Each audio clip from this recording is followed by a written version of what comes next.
আসসালামু আলাইকুম। কি অবস্থা মেধাবী বাচ্চারা? আশা করি অনেক বেশি ভালো আছো। কুমিল্লা বিশ্ববিদ্যালয়ের বি ইউনিটের রেজাল্ট ইতিমধ্যে প্রকাশিত হয়েছে। কত মেরিট থেকে কোন সাবজেক্টটি পাওয়া যাবে, কোন সাবজেক্টের পাওয়ার জন্য কি কি শর্ত পূরণ করতে হবে এবং লাস্ট কত মেরিট পর্যন্ত কুমিল্লা বিশ্ববিদ্যালয়ের বি ইউনিটে একটি সাবজেক্ট পেতে পারো, সেই বিষয়টি আজকের এই ভিডিও থেকে জানতে পারবে। প্রথমেই আইন সাবজেক্টটি পাওয়ার জন্য বাণিজ্য থেকে লাস্ট 15তম মেরিটের মধ্যে থাকতে হবে। মোট আসন রয়েছে 5টি। বিজ্ঞানের জন্য আসন রয়েছে 15টি, লাস্ট মেরিট হতে পারে 25তম। মানবিকের জন্য আসন রয়েছে 30টি, লাস্ট 45 থেকে 50তম মেরিটের মধ্যে যদি তুমি থাকো তাহলে মানবিক থেকে আইন সাবজেক্টটি পেতে পারো। এরপর ইংরেজির জন্য বাণিজ্যের আসন রয়েছে 11টি, লাস্ট মেরিট হতে পারে 30। বিজ্ঞানের জন্য আসন রয়েছে 18টি, লাস্ট মেরিট হতে পারে 60 এবং মানবিকের জন্য আসন রয়েছে 31টি, লাস্ট মেরিট হতে পারে 100তম। অর্থনীতি এই সাবজেক্টের জন্য বাণিজ্যের আসন রয়েছে 7টি, লাস্ট মেরিট হতে পারে 40। বিজ্ঞানের জন্য আসন রয়েছে 34টি, লাস্ট মেরিট হতে পারে 110তম।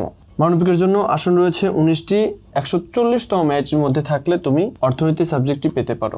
এরপর বাণিজ্যের জন্য মোট আসন রয়েছে 7টি, লাস্ট মেরিট হতে পারে 70তম। বিজ্ঞানের জন্য আসন রয়েছে 12টি, লাস্ট মেরিট হতে পারে 140তম এবং মানবিকের জন্য আসন রয়েছে 41টি। 200তম মেরিটের মধ্যে থাকতে হবে মানবিক থেকে বাংলা সাবজেক্টটি পাওয়ার জন্য।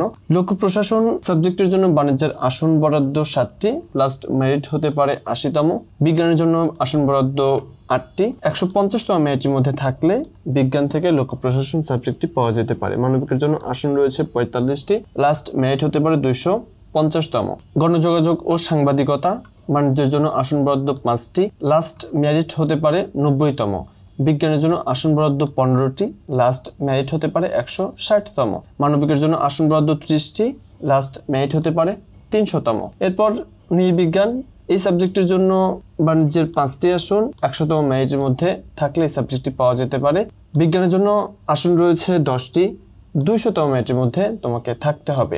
এরপর মানবিকের জন্য আসন রয়েছে 45টি, 370তম মেরিটের মধ্যে থাকলে নৃবিজ্ঞান সাবজেক্টটি পাওয়া যেতে পারে। প্রত্নতত্ত্ব এখানে বাণিজ্যের জন্য আসন বরাদ্দ রয়েছে 3টি, 150তম মেরিটের মধ্যে থাকতে হবে।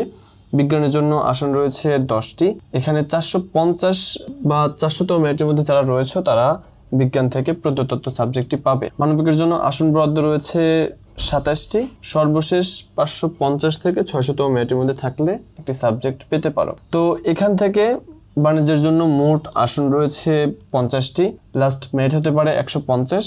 বিজ্ঞানের জন্য আসন রয়েছে 128টি, সর্বশেষ মেরিট হতে পারে 450। এটা ওয়েটিং লিস্টে গিয়ে এবং সর্বশেষ যে ওয়েটিং লিস্ট থেকে যে সাবজেক্ট সিলেকশন করবে সেটা থেকে। মানবিকের জন্য আসন রয়েছে 262টি, এখান থেকে তোমাদের 600তম মেরিটের মধ্যে যারা রয়েছে তারা একটি সাবজেক্ট পাবে বলে আমি মনে করছি এবং এটি কিন্তু বিগত সনের অভিজ্ঞতা থেকেই বলছি। সো এবার সাবজেক্ট ভিত্তিক কিছু শর্ত রয়েছে, সেটা দেখে নিই। প্রথমে ইংরেজি সাবজেক্টে যদি পেতে চাও তাহলে তোমাকে এইচএসসিতে অবশ্যই ইংরেজিতে A- থাকতে হবে। আর অর্থনীতি সাবজেক্টটি পাওয়ার জন্য তোমাকে এইচএসসিতে 200 মার্কের গণিত, অর্থনীতি অথবা পরিসংখ্যান পড়ে আসতে হবে। সো এখানে যে বিষয়টি দেখানো হলো সেটি পূর্ববর্তী অভিজ্ঞতার উপর নির্ভর করে দেখিয়েছি এবং এর থেকে খুব বেশি তারতম্য হবে না। হয়তো এখানে যা কিছু দেখানো হয়েছে পরবর্তীতে তুমি এটা বুঝতে পারবে যে 95%-এ কিন্তু কাজে দেবে এবং এখানে যে মেরিটগুলো লাস্ট মেরিটগুলো দেখিয়েছি এর বাইরে না যাওয়ার সম্ভাবনা খুবই বেশি, বরং 2-1টা কমে আসতে পারে, কারণ একেবারে অ্যাকুরেট তো হবে না, তবে যেটি দেখিয়েছি সেটি কাজে দেবে বলে আশা করছি। সো আজকের ভিডিও এই পর্যন্ত। ভিডিওটি ভালো লাগলে অবশ্যই লাইক, কমেন্ট এবং সাবস্ক্রাইব করতে ভুলবে না। তোমার যে কোনো প্রশ্ন থাকলে সেটি আমাদের কমেন্ট সেকশনে জানাতে পারো। তোমার মেরিট কত সেটি আমাদের কমেন্ট সেকশনে জানাতে ভুলবে না। কোন সাবজেক্টে পাবে সেটি জানিয়ে দেওয়ার দায়িত্ব আমার। সো দেখা হবে অন্য একটি ভিডিওতে। সে অবধি সবাই ভালো থাকো। আল্লাহ হাফেজ।